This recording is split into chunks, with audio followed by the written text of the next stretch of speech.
অনেক দিন পরে একটা ভিডিও আপলোড করলাম। আশা করি আপনাদেরও ভালো লাগবে।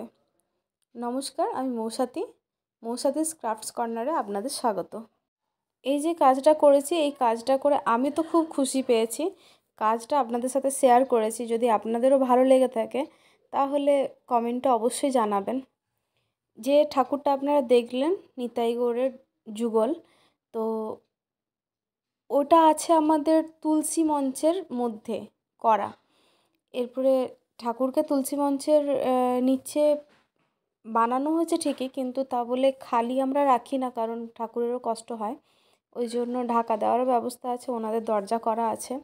কিন্তু দরজা করা থাকলেও একটা টাইমের পরে, একটা সার্টেন টাইমের পরে আলটিমেটলি কালার চটেই যায়। চোখ মুখ যেহেতু কালার দিয়ে তৈরি থাকে, তো আস্তে আস্তে নষ্ট হয়ে যায়। এরপরে যখন আমি দেশের বাড়িতে আসি তখন যেখানে যেখানে যা প্রবলেম হয় সেগুলোকে নিখুঁত করে তৈরি করার চেষ্টা করি, বাট কোনোদিন ভিডিও আপলোড করিনি। এই তো রিসেন্ট আমি ইউটিউবে এসেছি, তো এখন আপলোড করছি। যা করি তাই আপনাদের সাথে মোটামুটি শেয়ার করি। ক্রাফটসের উপরে কিছু বানালেই আমার মনে হয় এটা একটা আর্ট, যে কোনো একটা জিনিস খারাপ হয়ে গেছে সেটাকে ভালো করে রিপেয়ারিং করা বা ভালোভাবে তৈরি করে রিপ্রেজেন্ট করা, এটা আমার কাছে একটা আর্টই। আপনাদের কি মনে হয় আপনারা জানাবেন। প্রথমে আমার উচিত ছিল সব কিছু ঘষে তারপরে হোয়াইট কালার করে বেসটা আগে তৈরি করা, কিন্তু সত্যি কথা বলতে কি এত টাইম নেই আমাদের কাছে যে আমরা বেস আগে রেডি করব হোয়াইট দিয়ে তারপরে কালারিং করব।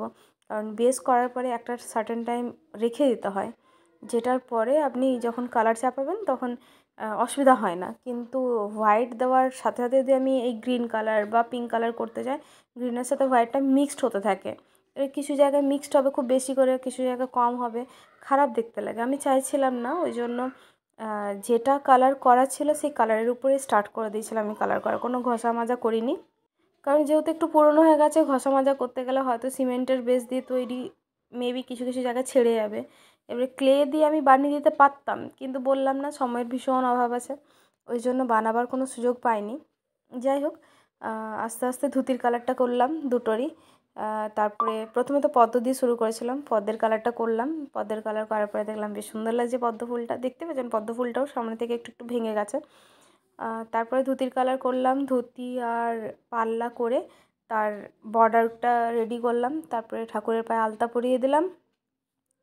তার আগে আলতাটা পরাবার আগে আমি গোটা বডিতে যে কালারটা হয় সেই কালারটা করে নিয়েছিলাম। আমার যদি বা এই ইয়েলোটা ঠিকঠাক লাগে না, এটার সাথে মিক্সড করে যদি কালারটা অ্যাকচুয়ালি বডি কালারটা আনতে পারতাম ভালো লাগতো। তো করার কিছু ছিল না, অপশান ছিল না আমার কাছে সেরকম। আসলে কালার রেডি করা, এরপরে পুরো কালারটা রেডি করার পরে সেটাকে লাগানো বা রেডি করতে যে টাইমটা, সেই টাইম ছিল না। খুব তাড়াহুড়োর মধ্যে এটা করেছি আমি। তারপরে নর্মালি চোখটা আঁকার সময় তো একটু নিখুঁত করে আঁকতেই হয়, কিন্তু প্রবলেম হচ্ছে যে আমার কাছে সরু ব্রাশ আমি কেনার পরও আমার ব্রাশ ভালো ভালো নেই অ্যাকচুয়ালি, যেটার উপরে কলকা কিংবা সরু সরু করে একদমই ছোটো, এটা আপনি জানি না কতটা বুঝতে পারছেন যে কত ছোট ছোট মূর্তিগুলো ভিডিওতে একটু বড়ই লাগে। যাই হোক, এইভাবে আলটিমেটলি আমি কাজটাকে শেষ করলাম। চুলের কালার, পৈতে সব কিছু মিলিয়ে করে নেওয়ার পরে এই হচ্ছে ফাইনাল লুক। যদি আপনাদের ভিডিও ভালো লেগে থাকে তাহলে চ্যানেলটাকে সাবস্ক্রাইব করে দেবেন, লাইক কমেন্ট অ্যান্ড শেয়ার করে দেবেন। যদি কিছু প্রবলেম লাগে যে এটা ঠিক করনি দিদিভাই, তাহলে অবশ্যই আমাকে জানাবেন। আমি ছোটো বোনের মতন আপনাদের কাছ থেকে সেইটাকেই নিয়ে নেব, আর পরের ভিডিওতে রেকটিফাই করে নেব।